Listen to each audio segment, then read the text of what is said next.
mal etwas Neues zu pflanzen oder sinnbildlich gesprochen auch mal neue Wege zu gehen, damit Schönes zu unserer Freude und anderer Menschen zum Segen wachsen kann.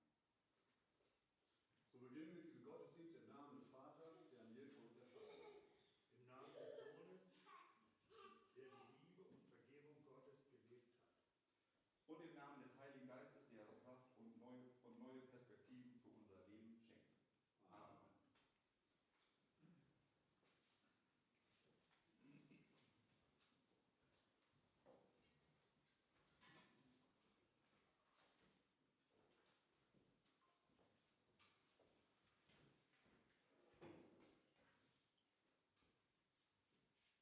Liebe Gemeinde, Freundinnen und Freunde, liebe Gäste, das ist schön, dass wir heute Morgen hier zusammen sind. Wir wollen das von Herzen auch deutlich sagen, dass wir wissen, dieses Gottesdienst ist heute durch Männer vorbereitet, deswegen auch Bratwurst, Städtische, etwas dabei zu trinken nachher, sind alle herzlich willkommen. Auch meine Kind, aber ich glaube, für meine Frau ist das schwierig, hier zu sitzen, wenn sie dann auch mitreden wollen. Natürlich in einer Haushaltung, weil Mama und Papa immer am Reden sind, ist das schwierig, weil die Kinder wollen auch gerne mitreden, aber die weiß dann auch, in die Kirche ist das unsere Arbeit. Noch. Auch wenn dieser Gottesdienst heute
mir immer wichtig, wenn wir in die Kirche sitzen, dass wir uns auch erinnern, dass die Gottesdienste ein Feier sind. Wir feiern, dass unserem Jesus Christus aufgestanden sind. Und deswegen halten wir das auch nicht mehr auf einen Samstag, auf die Sabbat, die das kommen aus dem Judentum, aber auf den Sonntag, weil auf den dritten Tag aber Jesus aufgestanden. Und deswegen ist das immer für uns ein Tag, was wir auch als Ruhetag genießen, zu sagen, Gott habe alles für uns getan. Wir können einfach zuhören und in Ruhe da sein. Ein Gottesdienst heute Morgen, bei dem man einfach mal stehen darf, ein bisschen reden darf, einfach Mensch sein darf. Und heute geht es um etwas, das jeder hier versteht, egal ob Landwirt, Handwerker, Unternehmer oder Rentner, Pflanzen. Nicht nur auf dem Acker, sondern auch im Leben. Denn der Prediger sagt, im Prediger 3, Vers 2, alles hat seine Zeit. Pflanzen hat seine Zeit. Und wer hier in Georgsdorf lebt, weiß, jetzt fängt Pflanzzeit an. Pflanzen heißt Hoffnung in die Erde legen. Die meisten, die mich kennen, die weiß auch, ich komme aus einem Bauernhof, aber mit Landwirtschaft aufgewachsen. Etwas anderes bei uns in die trockene Kalahari-Wüste, wo man wenig Pflanzen, weil da auch wenig Wasser sind. Unser Wasser müssen wir 300 Kilometer weit anlegen und das müssen wir persönlich bezahlen. Die Regierung bezahlt nichts dazu. Das ist nicht wie in Deutschland, wo man immer Unterstützung haben von die Samtgemeinde und von irgendwo. Du musst selber das machen und du musst vorher sehr gut berechnen, was passiert mit diesem Wasser. Jedes Tropfen, die wir auch benutzt haben zu duschen, haben mein Papa abgerechnet und sicher gemacht, dass das nicht zu lange dauert. Mit Pflanzen kommt alles zusammen. Das liegt nicht nur am guten Samen, das liegt nicht nur am guten Wasser oder genug Wasser, das liegt nicht nur am guten Boden, das liegt dabei auf ein etwas, was für uns als Menschen unheimlich schwer ist. Vielleicht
alles kontrollieren, aber du kannst anfangen.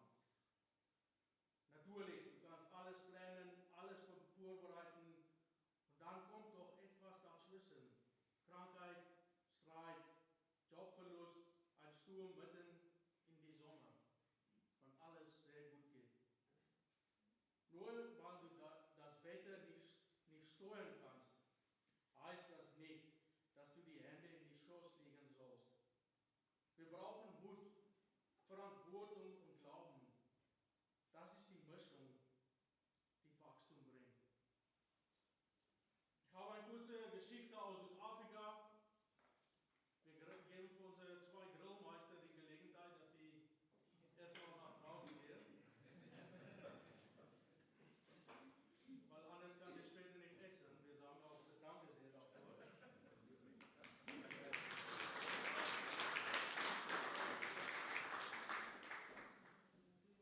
Oder ich muss mal sagen, unsere Azubis. Ich und Uwe haben das schon lange hier gemacht. Ich gucke noch nachher, oder die das noch weitermachen kann oder nächstes Mal hier predigen. Eine kurze Geschichte aus Südafrika. In manchen Regionen in Südafrika ist es extrem windig. Richtige Stürme, Tornados, Sand, die durchs Land fegt.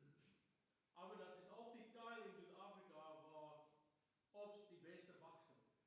Obstbäume, die Land ist einfach, die Erde, alles ist perfekt und da ist auch genug Wasser. Und dort machen die Bauern etwas Interessantes. Bevor sie ihre Obstbäume pflanzen sie eine Reihe anderer Bäume, sogenannte Schutzbäume. Diese Bäume sind nicht schön, die tragen keine Früchte, aber sie sind unheimlich stark und zäh und halten stand, wenn der Wind kommt. Ohne sie hätten die Obstbäume keine Chancen zu überleben. Und das, finde ich, ist ein starkes Bild auch für uns heute Morgen, wenn wir reden über Pflanzzeit. Vielleicht läuft es bei dir gerade richtig gut. Die Ernte stimmt, das Leben ist stabil und du denkst, läuft, prima. Brauchen eigentlich nichts zu machen, irgendwie passt das. Es passiert manchmal, ich weiß nicht von euch, aber bei mir ziemlich wenig, dass ich dieses Gefühl habe. Aber wenn das so ist, dann ist das auch schön, natürlich. Genau in dieser Zeit ist es wichtig, dass wir Schutzbäume pflanzen. Und nicht einfach nichts machen. Nicht einfach warten, bis die nächstes Mal, wenn etwas wieder schief läuft in unserem Leben oder in unserer Familie, mit meinen Kindern, mit meiner Ehe oder auch so in deine eigenen Sachen, was für dich wichtig sind. Was könnte solche Schutzbäume sein? Als Gläubigen sagen wir Gewohnheit des Gebets, mit Gott zu reden, vor Gott zu sagen, Gott, ich will wieder anfangen täglich viel mehr mit dir zu reden, zu erzählen. Ich brauche das auch in die Zeit, wenn das nicht so gut mit mir geht, aber jetzt fange ich mal damit an, wenn das alles läuft. Ehrliche Freundschaften, wo man über echte Sachen reden kann. Nicht nur über Sachen, die oberflächlich sind, aber tiefer liegen in meinem Leben, als was ich normalerweise für alle Zeiten. Zeit mit deiner Familie, nicht als Pflicht, sondern als Schutzwall gegen Entfremdung. Oder vielleicht ehrlich werden mit dir selbst, bevor die Sturm kommt. Ehrlich, offen, heutige Tage haben wir so viel mehr Offenheit über Seelsorge zu reden und auch die Worte wie Zeit mit dich selbst in die Sinne von einfach ruhig worden und sagen, so ein Check-in zu machen, wo bin ich in meinem Leben, wo bin ich in meiner Beziehung mit meiner Familie, mit meinen Freunden, mit mir selbst. Leider ist das so, da ist eine Sicherheit, die wir haben im Leben mit Pflanzen. Und du kannst das für jeden Bauern auch hier fragen, wo die Wetter eigentlich ziemlich gut war oder ist für eine lange Zeit. Stürme kommen, irgendwann. Die Frage ist nur,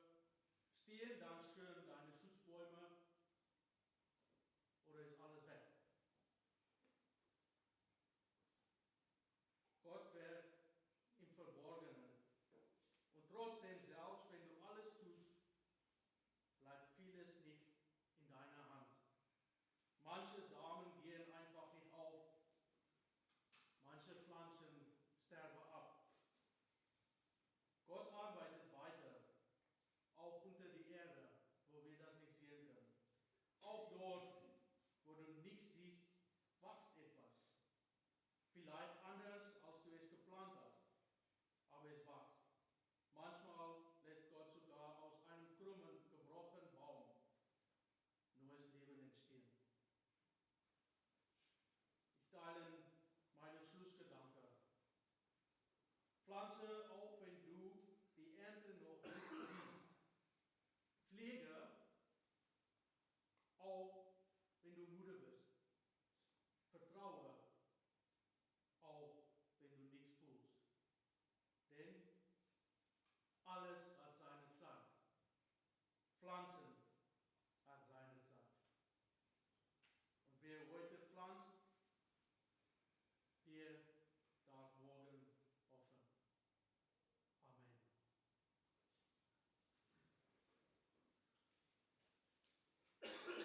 Guter Gott, danke, dass wir heute hier zusammen sind.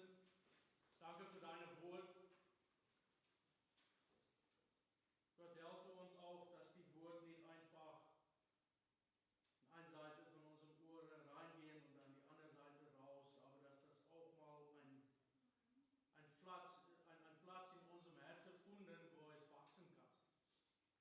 Dass wir uns auch heute Zeit nehmen, all ist das auch nur ein paar Minuten, für uns selbst auch mal zu fragen, Mensch, was soll ich dann heute pflanzen in meinem Leben?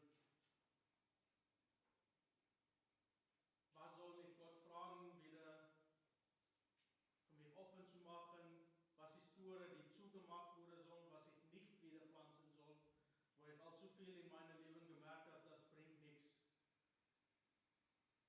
Und worauf soll ich Gott vertrauen und einfach sagen, Gott,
bestimmt für Auslandsarbeit und Ökumene und er brachte.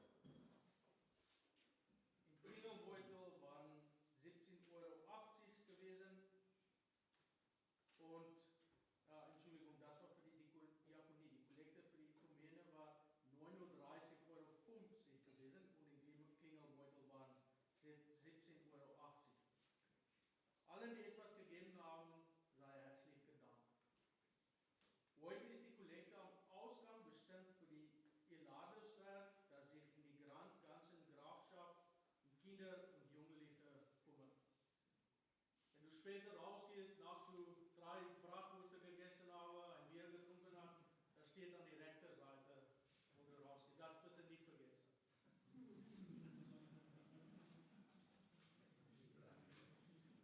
Herzliche Einladung zu folgenden Veranstaltungen dieses Woche. Am Montag 19:30 Uhr trifft die Kirchenrat. Am Mittwoch findet Konfirmationsunterricht statt. In beiden Gruppen ist Elternabend. Die Jugendlichen sollen ihren Eltern gerne zu dem Elternabend begleiten. Um 20 Uhr am Mittwoch trifft sich das Gottesdienstvorbereitungsteam. Am Freitag, am Reformationstag, trifft sich die Coffee Tea ab 16:30 Uhr, einen geselligen Kaffee trinken und danach ist Gottesdienst um 18 Uhr. Das Gottesdienst wird Manuela Jansen halten. Nächste Woche Sonntag ist Gottesdienst um 10:30 Uhr wieder in die Kirche. Den Gottesdienst wird Pia Hartmann, Pastor Hartmann aus Feldhausen halten. Am 4.11. fährt eine Gruppe aus unserer Gemeinde zum Krematorium. Wie noch mitfahren möchte, kann sich gerne bei Pastorin Antje du Plessis melden. Auf den Tischen liegen kleine Päckchen. Ich habe keine hier, kann jemand von euch das? Ja, so. Das haben wir mal so gedacht als ein kleines Geschenk. Nehm das bitte mit. Du darfst auch 2 mitnehmen und wenn dann hoch sind 3. Da ist Zwiebel drin. Das ist Zwiebel von verschiedenen Pflanzen, die aus Zwiebeln wachsen. So das Geschenk liegt auch dann in die Überraschung, was da rauskommt. Das ist nicht Unkraut, das ist Blumen.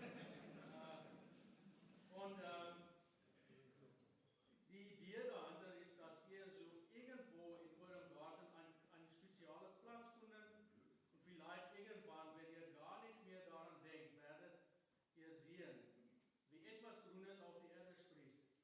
Dann sind die Wurzeln darunter stark genug geworden, um die Pflanze zu tragen. Vielleicht erinnert ihr euch in diesen Momenten auch an heute und feiert das, was ihr heute in eurem eigenen Leben auch neu gepflanzt habt. Nach dem Gottesdienst seid alle herzlich eingeladen, noch hier zu bleiben in die Saal. Es gibt Bratwurst und Erfrischungen. Bedient euch gerne selbst. Die Bratwurst und Toast stellen wir da auf den Tisch und da kommt dann Bier und Cola und Wasser und alles dazu, was man auch gerne haben will. Und wenn du echt jetzt schnell nach Hause musst, nimm dann doch einfach eine to go. Da ist genug. Wir haben gut vorbereitet. Wir haben eigentlich mal gedacht mit unserem ganzen System hier, dass da Leute vielleicht bei der alten Schule auch heute Morgen stehen. Und da ist mehr als genug Bratwurst dabei. Liebe Gemeinde, wir singen zusammen Lied LDA 10, Vers 1 bis 4. Du bist der Weg und die Wahrheit für das Leben.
schenke dir Geduld, wenn du auf Wachstum wartest, und Mut, wenn du wieder neu anfangen musst.